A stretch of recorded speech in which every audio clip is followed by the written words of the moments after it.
Hello students, तो हम लोग कैलकुलेट कर रहे थे रेट ऑफ रिएक्शन। इसी को कंटिन्यू करते हैं। देखिएगा, ये कोई रिएक्शन है A2 B फॉर्म हो रहा है। Initial concentration, initial time t equal to 0 पर कंसंट्रेशन क्या हो गई? A0 हो गई। टाइम t पर कंसंट्रेशन क्या हो गई? AT हो गई।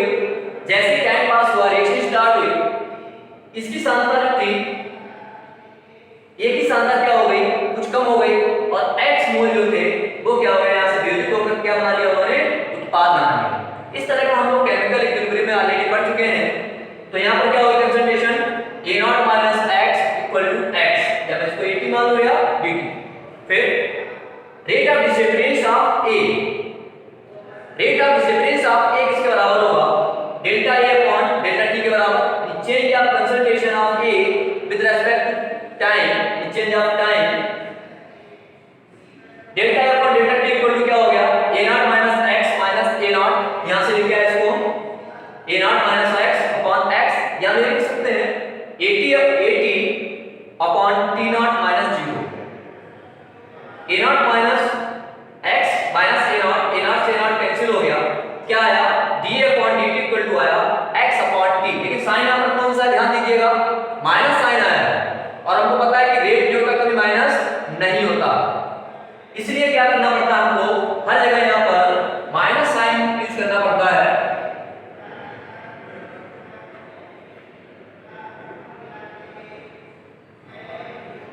ओके, माइनस साइन इसके यूज करते हैं। इसका मतलब क्या हुआ?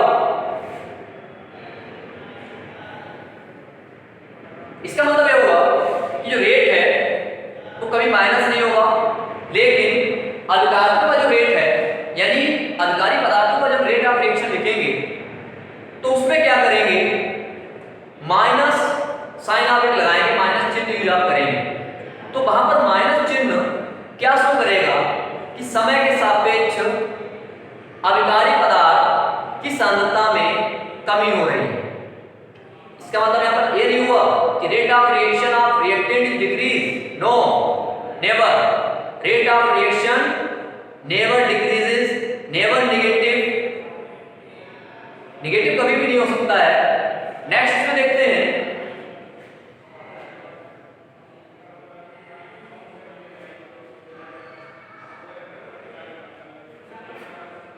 Rate of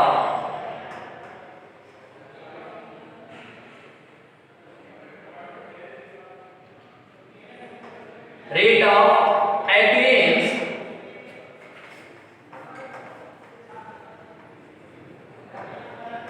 of adherence of B। तो हमको पता है इसमें क्या हुआ था? अल्कारक A क्रिया करके क्या बनाते हैं? उत्पाद B बनाते हैं, और B उत्पाद है इसलिए इसकी सांद्रता में क्या हो गई? वृद्धि हो गई। तो उसी रिएक्शन में फिर से आते हैं।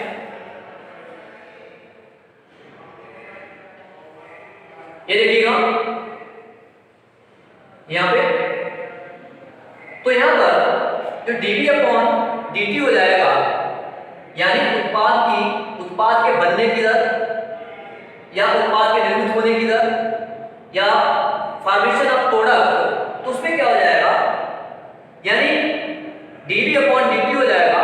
और dB का मतलब क्या हुआ? सांद्रता परिवर्तन कितना हुआ? x था, पहले कितना था? इनिशियल में 0 था, फिर क्या हो गया? x हो गया, ठीक है ना? तो फाइनल क्या हो गया? यहाँ पे x हो गया। इनिशियल कितना था? 0 था, तो क्या हो जाएगा? x माइनस 0, और टाइम चेंज क्या हुआ था? फाइनल टाइम क्या हो गया? t हो गया, और इनिशियल क्या हो जाएगा? 0 टाइम हो जाएगा, तो क्या होगा? t minus 0। इसको इस तरह से लिखते हैं,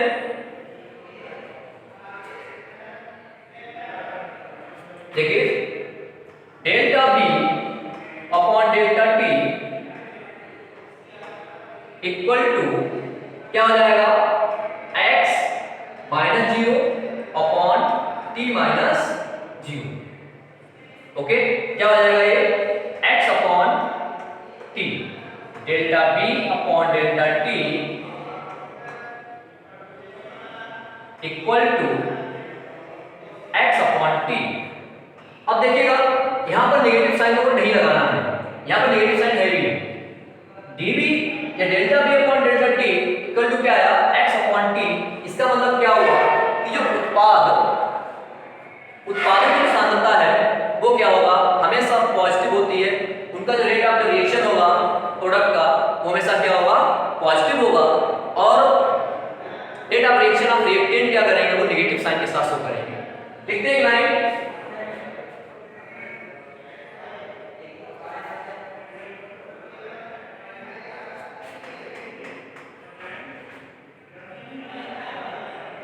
rate of reaction of reactant is shown by negative sign,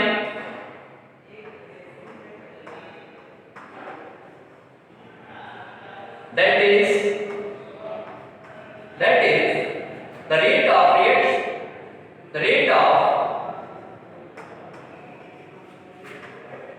reactant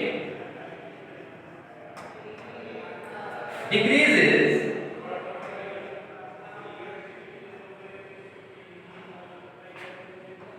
with respect to time।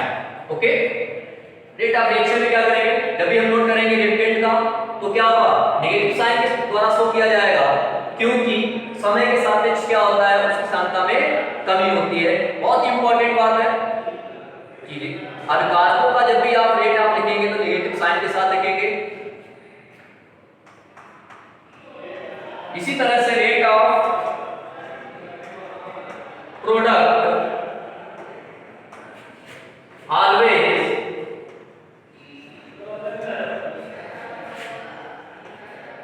shown by positive sign, that is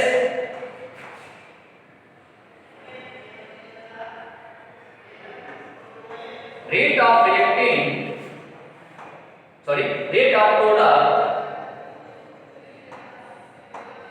with respect to time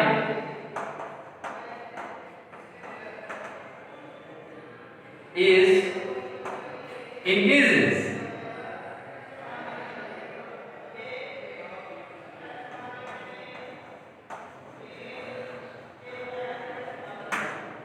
Is that clear? I hope शायद आपको समझ में आ गया होगा कि समय के सापेक्ष अभिक्रिया के दर में कहाँ वृद्धि होगी और कहां पर सांद्रता में कमी या वृद्धि होती है, या अच्छे समझ चुके होंगे। अब कुछ करते हैं आगे।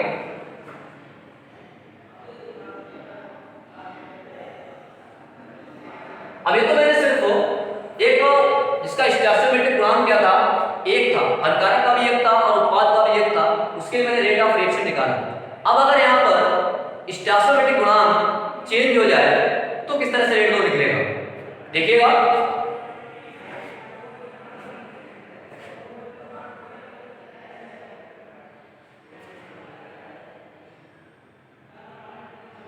हम मानते हैं ये रिएक्शन है,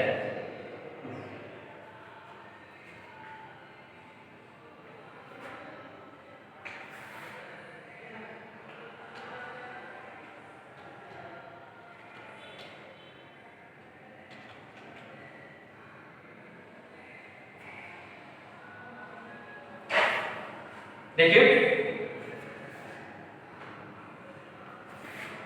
2A से मान लिया क्या बनना है, 3B बनना है।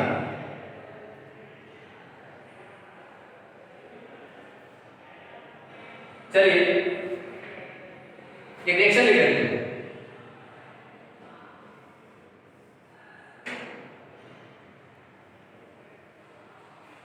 ठीक है, N2 प्लस रिएक्शन समझते हैं,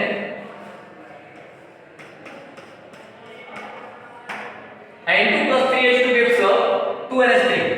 इसके लिए क्या करना है हमको, इस रिएक्शन के लिए रेट ऑफ रिएक्शन लिखना है, यानी अभिक्रिया की दर हमको उसकी लिखनी है। रेट रिएक्शन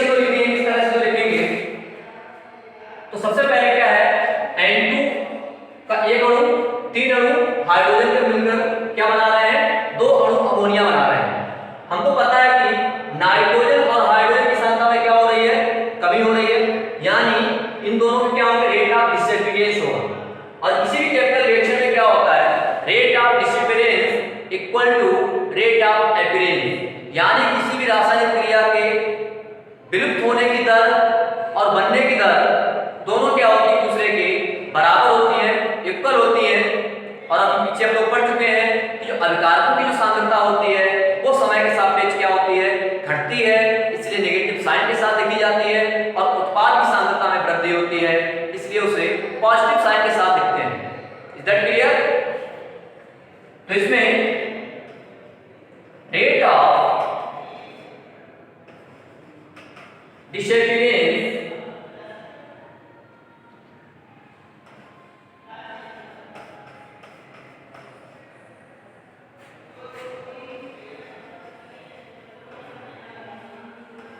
ऑफ N2 क्या हो जाएगा, delta N2 upon delta T। Similarly H2 का क्या हो जाएगा रेट ऑफ डिसअपियरेंस। अभी मैं स्टैटिस्टिकल गुणांक इसका वो नहीं लिख रहा हूं, जब इसकी rate of reaction overall rate of reaction लिखेंगे तब लिखेंगे। Same rate of appearance of B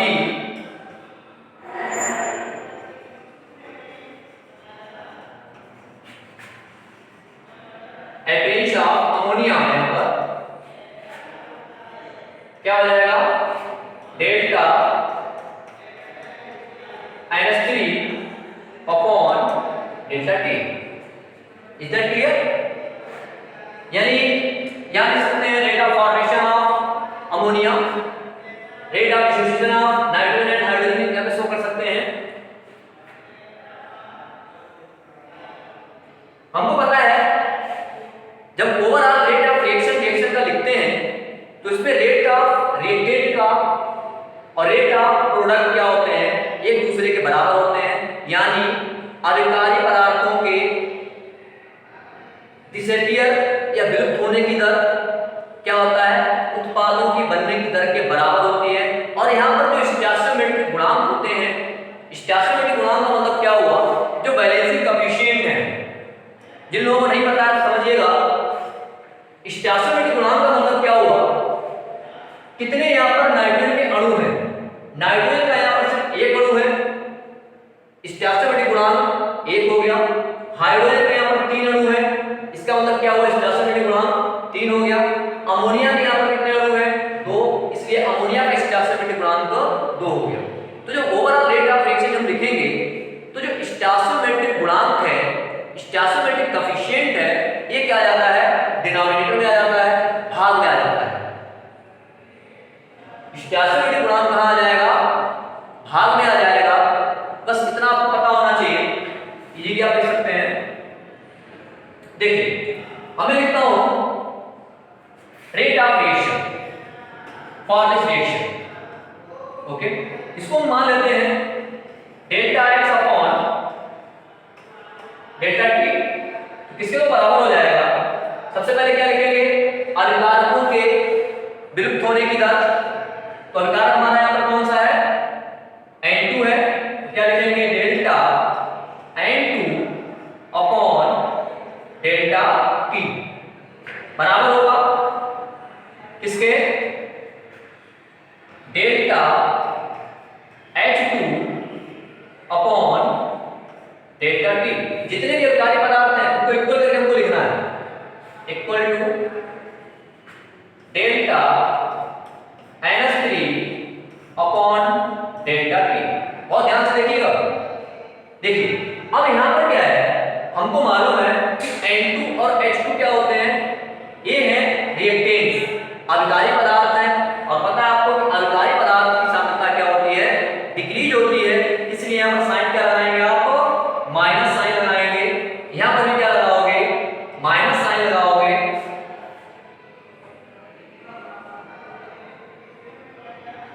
यहां पर भी माइनस साइन, और यहां पर क्या होगा, अमोनिया का फॉर्मेशन हो रहा है, that is concentration of ammonia is increase, यानी यहां पर अमोनिया का निर्माण हो रहा है, इसलिए इसको पॉजिटिव साइन के साथ शो करेंगे। दूसरी बात, अब हम देखते हैं इसमें स्टोइकोमेट्रिक गुणांक कितना है। नाइट्रोजन का 1 है, हाइड्रोजन का 3 है, और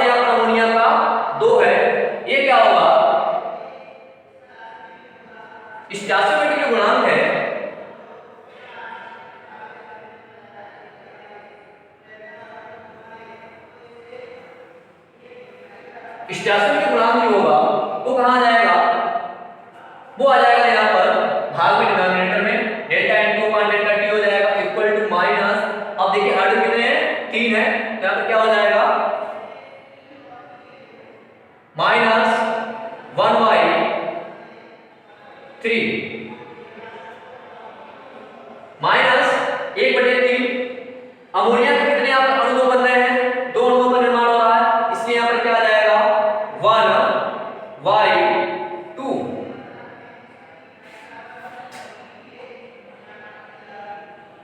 1/2 आ गया यहाँ पर। तो इसकी ओवरऑल रेट ऑफ रिएक्शन तो क्या बन गया minus delta into 1 delta T equal to minus 1/3 delta H two upon delta T equal to plus 1/2 delta H three upon delta T. अब यहाँ पर एक टर्म और हम लगाएंगे अभी, मैंने इसको देखो नहीं किया है। ये सब क्या हो रहा है, सांद्रता में परिवर्तन हो रहा है, और केमिकल इक्विलिब्रियम में आप लोगों ने पढ़ा था, लॉ ऑफ मास एक्शन पढ़ा था, शक्ति निर्माण पढ़ा था, और उस सांद्रता को वहां पर मोलर कंसंट्रेशन होती है, और मोलर कंसंट्रेशन को एक्टिव मास की फॉर्म में रिप्रेजेंट करते हैं, यानी स्क्वायर ब्रैकेट के साथ इसको लिखेंगे। यानी जो सांद्रता में परिवर्तन हो रहा है, यहाँ पर क्या लगाएंगे स्क्वायर ब्रैकेट आप लगाएंगे, तो यहाँ पर क्या लगा देंगे स्क्वायर ब्रैकेट लग जाएगा हर जगह।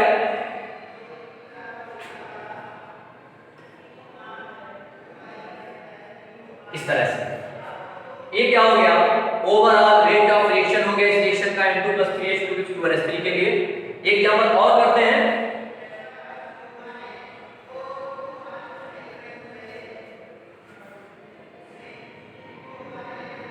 अनदर एग्जांपल करते हैं 2SO2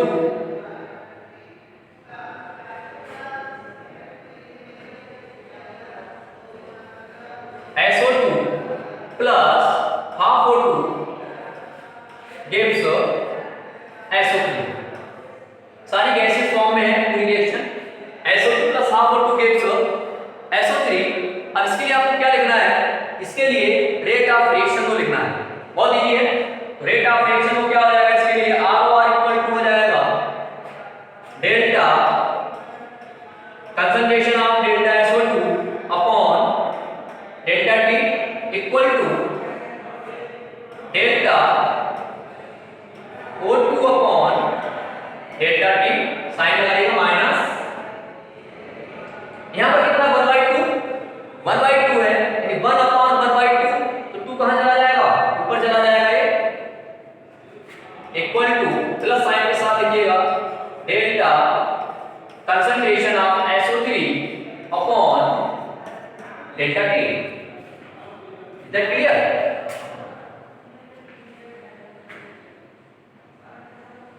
अनदर एग्जांपल एक और आपको बताते हैं, पूरा क्लियर हो जाना चाहिए टॉपिक।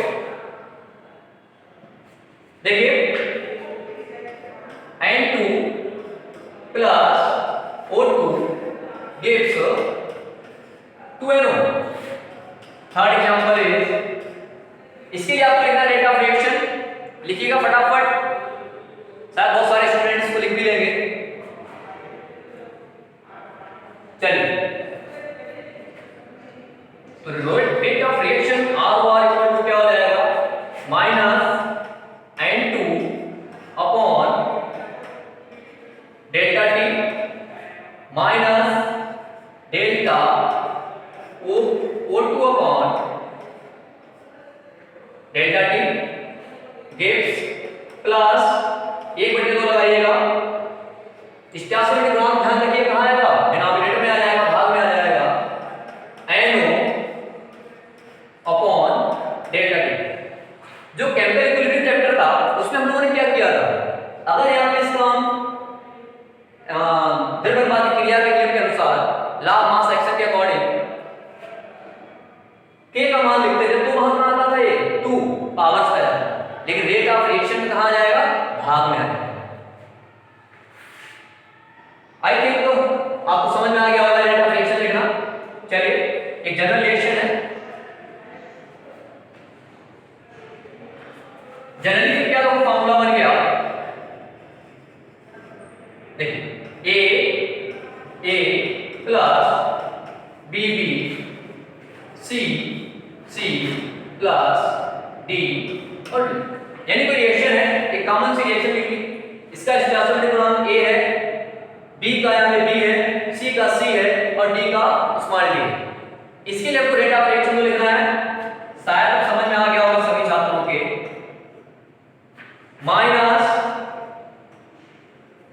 ए माइनस स्टेशनरी गुणांक ए है 1/a delta A upon delta T equal to minus 1/b delta B upon delta T equal to, product है प्लस साइन के साथ तो लिखेंगे, plus 1/c concentration of change of c upon delta t 1/d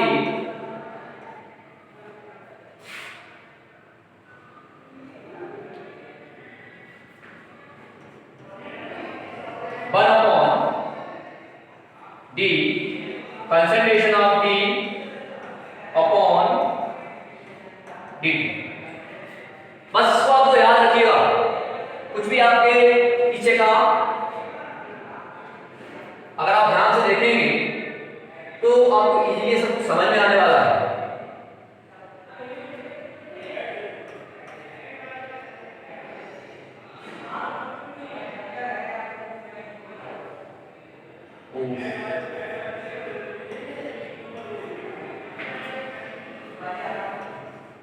okay, देखिए ध्यान से देखिएगा, अगर आपको हमारा रिएक्शन आपको समझ में आ गया, बहुत आसान है रेट ऑफ रिएक्शन लिखना।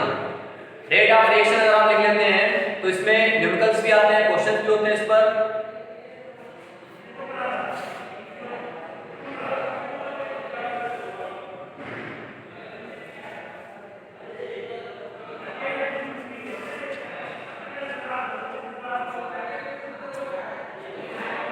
चलिए नेक्स्ट टॉपिक है इसमें units of rate of reaction. Rate of reaction की यूनिट क्या हो जाएगी, बहुत इजी है।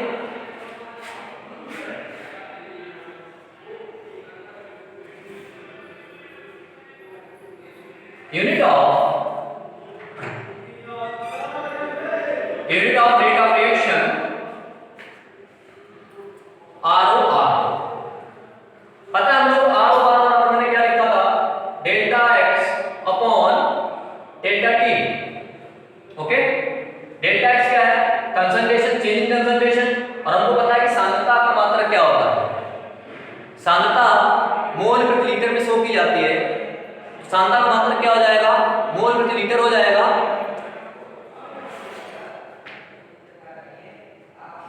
मोल प्रति लीटर।